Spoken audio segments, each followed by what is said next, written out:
The signs and footballs and handwritten notes that adorn the roadside memorial to Trayvon Martin could very well have ended up in the garbage.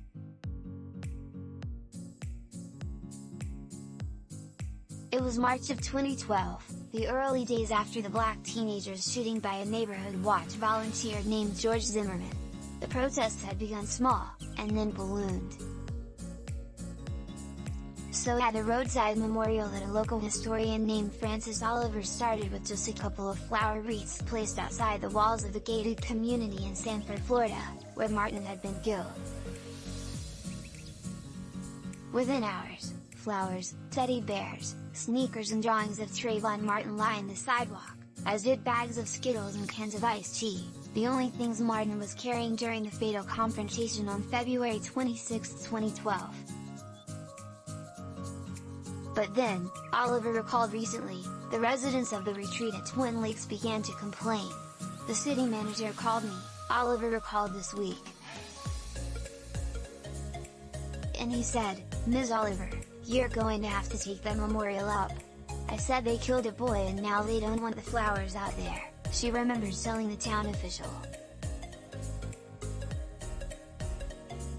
"Well, we pay taxes too." The next day, city workers cleared away the memorial. They did so each of the 4 times a new one popped up to replace the last.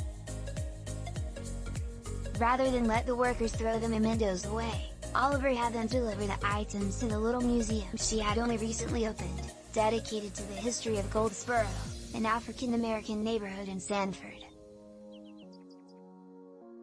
The items from Martin's memorial deserved to be saved, Oliver reasoned, because they now formed an important part of the city's black history. This was well before she or anyone knew that Martin's killing would be the catalyst for a movement that would grow and evolve over a decade.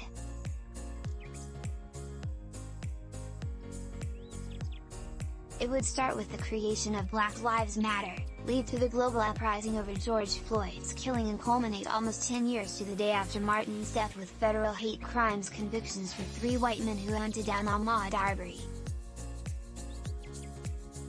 With the benefit of that hindsight, the items that Francis Oliver decided to save have taken on greater meaning, artifacts from the first days of the new racial justice movement that in a decade has profoundly recalibrated you, as society. Most of the items she saved are still in bins, stored in the Goldsboro Museum's attic. But some of them Oliver and her niece, Tosha Baker, have on display in the museum's Welcome Center,